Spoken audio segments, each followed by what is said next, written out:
Good people, all right, good people. Ladies and gentlemen, another episode. Something about the Ridgeways podcast. This is our second episode. How you feeling, Tia? I feel good. Hey, you try to get comfortable. With the mic. Get comfortable. You love me back? Judging by the first episode, where your mindset at now? I feel good. I'm excited about the show. But what was the feedback? I need to give more energy. I don't give a lot of energy. So what you do it differently this time? You gonna get some energy? I'll get some energy. People was hating on you? Ain't nobody hating on me. They just know I can get more energy. And I can. And you said it too, though. Yeah, you can. You definitely can. But it's my first time behind the camera, though. So give me time. So, are we drinkers? Are we a couple that drink a lot? No, we don't drink a lot. We drink on special occasions, I guess. But like when we drink, we can drink. Yeah. I can drink more than you. I'll let her have that. But as of lately, we said we're gonna stop drinking and kind of just like sip Scale back a little bit. with cheap champagne. Not cheap champagne.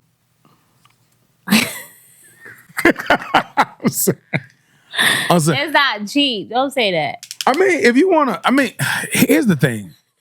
I don't believe in, and I don't know what's your opinion.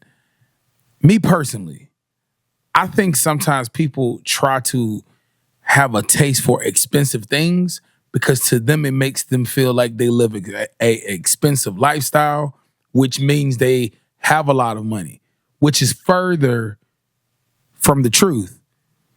Because you can have a taste for expensive things, but don't really have the money to obtain it or to actually enjoy it. But my wife here, she do have the money. So she says she want to get into expensive champagnes. Yeah. There's certain ones, okay? Not all of them. I'm looking at this one. Certain ones, okay? I like this one. So we asked a lot of people to send in some questions and questions they wanted to hear from perspective of a married couple. Me and Tia rarely agree, so we'll see if we agree. But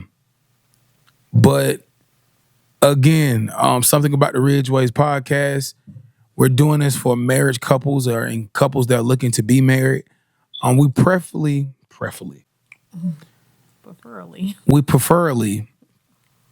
we like couples that either looking to rekindle something or in a position to rebuild, acknowledging that you guys kind of have gotten away from each other, which can happen. Day-to-day life happens all the time. Like, the kid got to go here, the kid got to go there. It's easy to get back in survival mode. It's easy. Put it like this. You can be thriving as a family and suffering as a couple, as a married couple, which is kind of normal.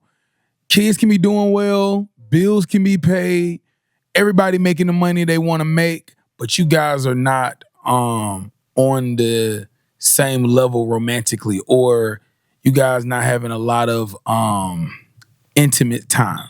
That sounds weird. Intimate time. But I want to reach out to those couples, like who want to rebuild, who at that point are saying, okay, cool, we can go and do this with our love. Like those people that want to sit down and be vulnerable with each other, well as with us.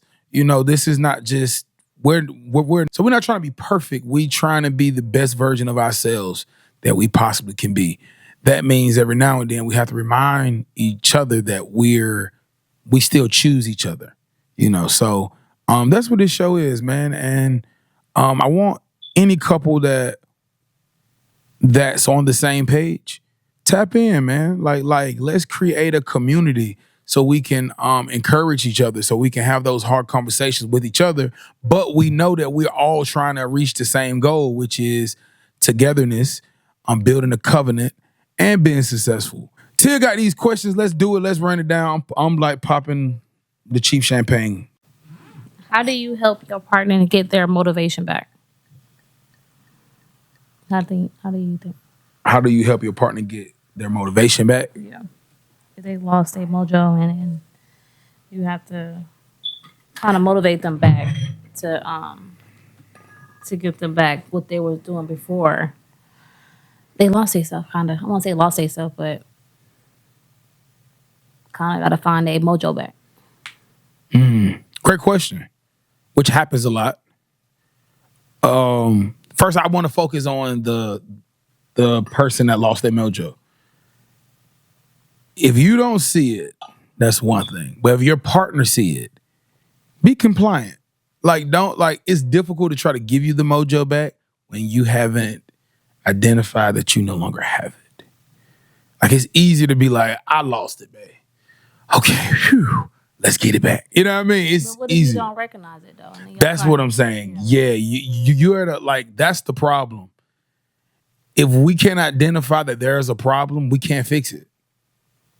So it's like sometimes we got to step outside ourselves to know that if you don't have the energy to love your partner the way you know you would like to be loved, then okay, something's wrong.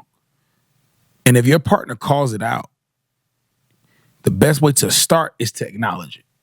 You know, like like the meetings with the Alcohol Anonymous. They say first you have to admit that you're an alcoholic. Right. You know, so it's like that first. I would say before anything, work on being able to be a little bit more self-conscious to anybody. And then I would say, how would you want somebody to help you get your mojo back? This remind me day-to-day basis, like, give me, I like word of affirmation. Like, hey, you got this, you got that. Like, come on, go back to your makeup stuff. Give me the stuff that you used to do before. I don't know how to answer that. No, go ahead. Like you was being open. Just be comfortable in your skin. Kind of get out the word affirmation, basically. I agree with that. I'm gonna tell you what. I'm gonna tell you something else. Then, you know when females be like cheering up that fat friend. Okay, so when females lie to each other a lot. No, this is not a female versus male, but this is just facts. Like, we know this is true. You know your friend fat. You know she don't look good in what she got on. You know she don't need to be wearing that bathing suit. But you be like, girl, you look good. Wear it. Girl. Look at you. Booty picking out too. All right. You know y'all be talking about that girl as soon as she leave. But y'all provide confidence. Now, if she keep on saying, no, you ain't right, y'all gonna stop. But if she accepts the lie, then maybe it'll help her become confident. But she have to accept it. So if I'm giving you a compliment, you have to let me know that the compliment is wanted. We have to work together. A compliment is a thin line between complimenting somebody and harassing somebody. You know what I mean? You can say you cute. You cute. Hey, baby, you cute. If she don't say thank you, baby, technically it can be looked at as harassment. And even in a relationship, if she don't acknowledge that you acknowledging her, then you just become annoying. Or you feel like you're being annoying. So I'm down for complimenting your girl every day. Compliment your girl like her gay friend. Compliment your girl. And ladies, let your man know that the compliment was welcomed. You feel what I'm saying? Even if you don't feel like it, let him know so he can keep doing it. Nobody want to give compliments to a wall. It was cute. Do you agree? Yeah, it was. Yeah, I agree. Okay. But I feel like you can be brutally honest with your partner. Like, it might be a compliment, like, "Hey, take that off." I don't like that. The clothes she have on with your partner. Okay. So do you think that? So do you think that a man should be able to speak on what his lady wear? Yes. So he have a say so? He has a say so. He has an input. Input, got you. Okay. I like input. Input. So let me know the rules. Like, if you breaking it down, what's the rule on you wearing something provocative and I don't like it? What's the rule? Okay, when you married, right? Okay. Certain clothes you should not wear as a married woman. Something that's very Like another man can undress you with his eyes if you wearing something provocative. This is true.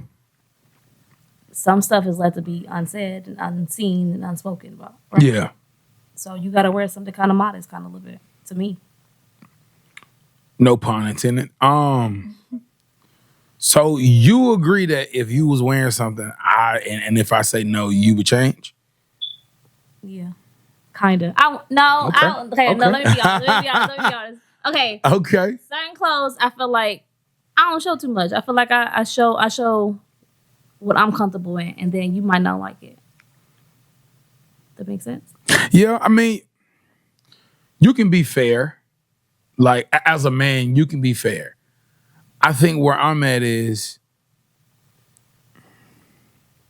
okay. Look, ladies, this is what I believe.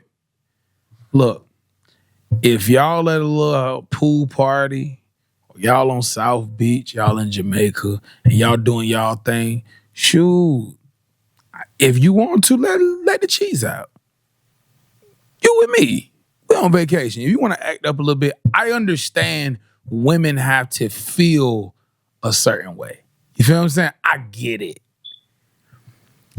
But if you with the kids, dress like you with the kids. Just like a mom. Not necessarily dress like a mom, because we can't say that right now, because moms is looked at like it's like a death sentence. I want to say it's a death sentence. You still can have your sexy being a mom. You can have your sex. Yeah, you can be a little MILF.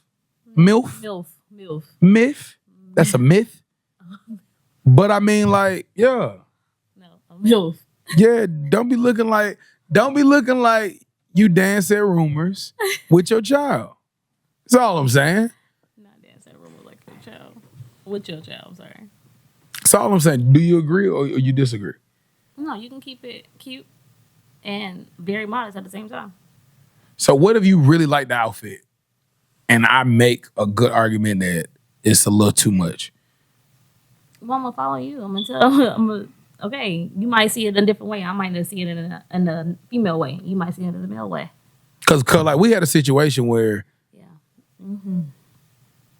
what happened? Can you enlighten? Fit off me. Oh, I wasn't even talking about that. Oh, you still talking about that green slit. Okay, explain the outfit. Okay, this is when we wasn't married. We was dating. Got you. Okay. I had a jumpsuit. I used to work at the mall, so I used to get all my clothes for cheap. I had an outfit, a jumpsuit. It came with 2 slits on the side, but it was very modest. Okay, it wasn't up here. It was like right here to my thigh. He didn't like it, and he just ripped it off me. He told me you shouldn't wear stuff like that, and I was kind of upset. Yeah, it was a little freaky, man. It wasn't. It was red. It had a little It was red cheetah orange. print. Was it orange? I still remember it being red. You just said it was red. No, I'm gonna cut this part out. You started off by saying my red such and such. never said a color. Okay, cool. I ripped it off because she kept trying to put it on. And I just felt like, first of all, my fellas understood what I just said. I ripped it off. Now women are still like, I don't get the problem. My fellas is like, I understand what he's saying. It totally makes sense. Ladies, if I can rip something off you, that sounds like lingerie. No, it's not lingerie. It was nowhere close to lingerie. The fact that I can rip, the fact that me and her both agree, I rip, like I didn't put no effort in. Yes, you did. But look how strong you are. No. That's exactly how it was. It took you some time to take it off. No, huh? it didn't. And say, come on now. When I ripped it, it was from her thigh to pretty much the shoulder. It split evenly. It was one of them materials where if it got caught in the door, you remember them little corny movies where like a woman's skirt get caught in the door and she spin around and her panties is there. She's like, oh, you remember when weird people was making movies in the 80s and 90s. But that's how thin it was because I just ripped it and it was done. So, that lets you know what she was wearing. It was like, come on now. If you want, you know what I mean? If you want to put a booty out the window, then do it. No. I don't do no junk like that. Okay, then. I'm just being honest. We had a situation where my wife had on a short skirt. This is way back in the day before we had little people.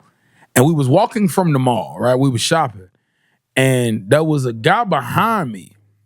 He was talking to his friends. I hope you watching, you lame ass nigga. He was talking to his friends, and I heard him talking about me, but what you gonna do? Get mad because a nigga got an opinion? I was cool. I was like, bro, get it out, bro. He was just like, bro, look at that nigga got it. Then he was like, bro, look, that nigga don't even know this. That nigga. So now he's just taunting me. So I turn around like, bro, come on, bro. This line, you're damn near following me, bro. Talking about her dress and me. I like, bro, move on. And he go like, what you gonna do about it? Young nigga. And we go face to face for like 10 minutes. And then the old guy was like, bro, you got the girl. I was like, that's a very, very, very mature point. Like, listen to your woman and move the hell on before it be something stupid happening. But yeah, ladies, I ain't saying it's your fault.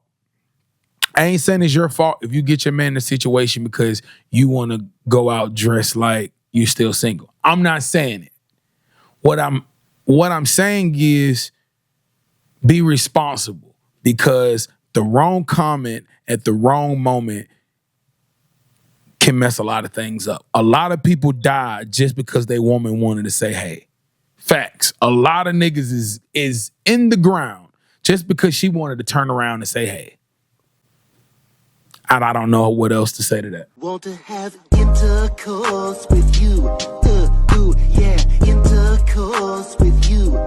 Relations. Intercourse with you. Like intercourse with you. Relations. Right? Yeah, no, great. That sounds good. All right, yeah, groovy.